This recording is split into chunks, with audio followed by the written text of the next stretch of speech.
जय श्री कृष्णा। राधे राधे जी। कैसे हो आप सब? उम्मीद करती हूँ आप बहुत अच्छे होंगे।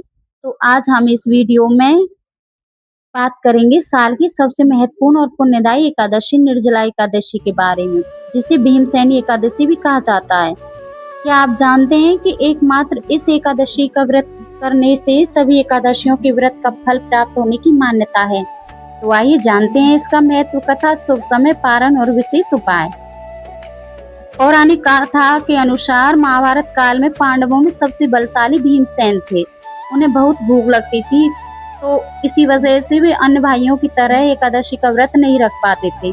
तब उन्हें महर्षि वेदव्यास से इसका समाधान पूछा। महर्षि वेदव्यास ने कहा कि यदि तुम वर्ष भर की सभी एकादशियों का फल पाना चाहते हो तो ज्येष्ठ शुक्ल पक्ष की निर्जला एकादशी का व्रत रखो। इस दिन बिना अन्न और बिना जल के भगवान विष्णु का स्मरण करो। भीमसेन ने ऐसा ही किया और उन्हें सभी एकादशियों के समान पुण्य प्राप्त हुआ। तभी से यह एकादशी भीमसेनी एकादशी के नाम से प्रसिद्ध हो गई। अब जानते हैं निर्जला एकादशी का महत्व। इस दिन भगवान विष्णु, माता लक्ष्मी और तुलसी जी की पूजा का विशेष महत्व माना गया है। जो व्यक्ति श्रद्धा और भक्ति से यह व्रत करता है उसे सुख, समृद्धि और भगवान की कृपा प्राप्त होती है।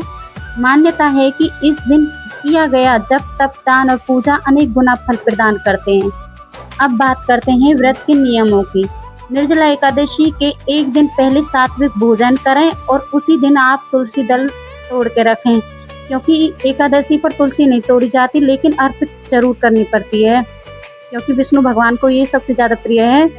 एकादशी के दिन प्रातःकाल स्नान करके विष्णु भगवान की पूजा करें।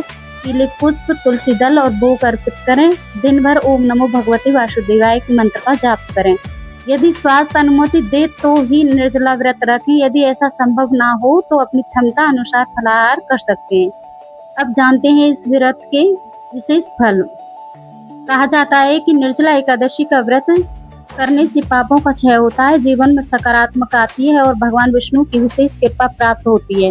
साथ ही पूर्वजों की शांति और परिवार की सुख समृद्धि के लिए भी यह व्रत अत्यंत शुभ माना गया है। अब बात करते हैं पारण की। द्वादशी तिथि में प्रातः स्नान के बाद भगवान विष्णु की पूजा करें। किसी जरूरतमंद को जल, फल, अन्न, वस्त्र या दक्षिणा का दान दें। इसके बाद ही व्रत का पारण करें और आप ये दान मंदिर में भी दे सकते हैं। निर्जला एकादशी के दिन एक छोटा सा उपाय अवश्य करें। भगवान विष्णु को तुलसी दल अर्पित करें और पीपल के वृक्ष के नीचे घी का दीपक जलाएं। मान्यता है कि इससे भगवान विष्णु और माता लक्ष्मी की कृपा प्राप्त होती है।